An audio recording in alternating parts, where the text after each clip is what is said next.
অপ্রকাশিত সম্পদ, এক রহস্যময়ী ধনী ব্যক্তির গল্প।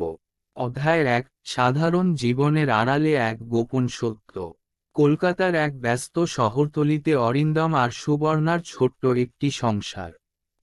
জনের ভালোবাসায় ভরা এই সংসারটা খুব সাধারণ, খুবই মধ্যবিত্তের মতো।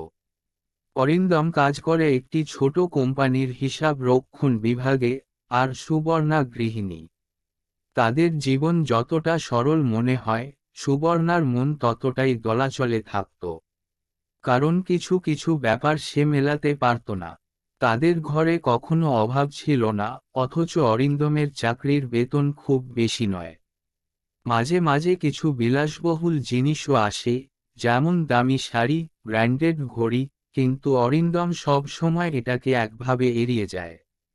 একদিন রাতে অরিন্দম অফিস থেকে ফিরতে দেরি করল। সুবর্ণা চিন্তিত হয়ে ফোন করল, কিন্তু ফোন বন্ধ। গভীর রাতে যখন সে ফিরে এল, তার চোখে মুখে ক্লান্তির ছাপ স্পষ্ট ছিল। তুমি এত দেরি করলে কেন? প্রশ্ন করল সুবর্ণা।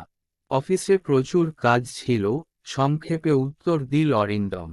কিন্তু তার চোখে মুখে একটা অন্যরকম চাপা উত্তেজনা ছিল, যেন সে কিছু লুকাচ্ছে।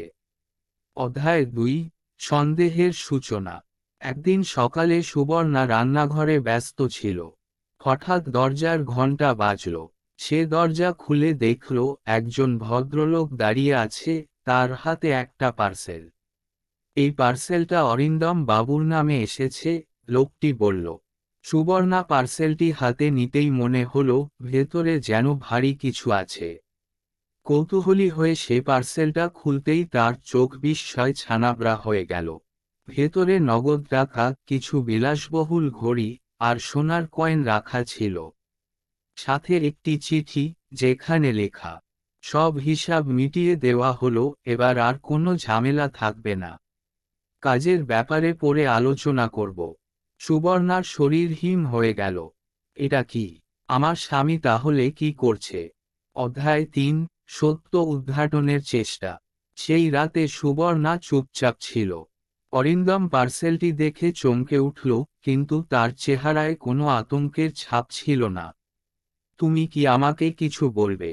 অবশেষে সুবর্ণা জিজ্ঞেস করল। অরিন্দম শান্তভাবে বলল, তোমাকে যা বোঝার সময় এসেছে। পরের কয়েক ঘন্টায় যা সুবর্ণা শুনল, তা সে কখনো কল্পনাও করতে পারেনি। অধ্যায় 4, গোপন ধনকুবেরের গল্প। অরিন্দম ছোটবেলা থেকেই ব্যবসায়িক বুদ্ধি রাখত। সে খুব অল্প বয়সেই শেয়ার বাজারে বিনিয়োগ শুরু করেছিল। তার নিজের একটি ছদ্মনামে পরিচালিত অনলাইন ব্যবসাও ছিল।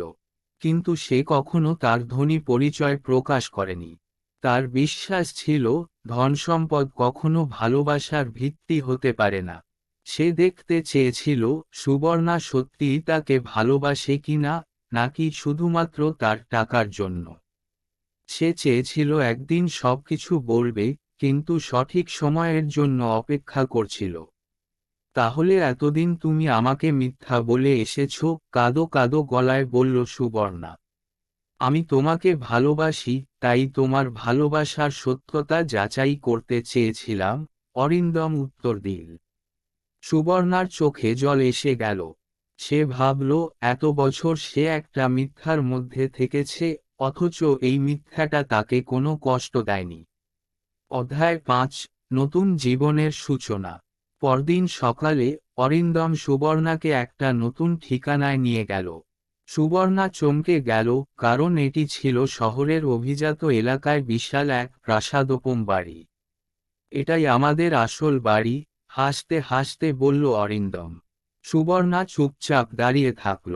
অরিন্দম আবার বলল, আমি এখন চাই তুমি আমার সম্পদের সঙ্গী হও, শুধু ভালোবাসার নয়, বরং জীবনসঙ্গী হিসেবেও। সুবর্ণা কিছুক্ষণ চুপ থেকে বলল, আমি শুধু তোমাকে চাই, তোমার টাকা নয়। কিন্তু এতদিন সত্য লুকানোর জন্য তোমাকে ক্ষমা করা কঠিন হবে। অরিন্দম মৃদু হেসে বলল, আমি অপেক্ষা করব। এরপর থেকে তাদের জীবন নতুনভাবে শুরু হলো। এবার আর কোনো লুকোচুরি থাকবে না, শুধু ভালোবাসা, বিশ্বাস এবং এক নতুন সূচনা।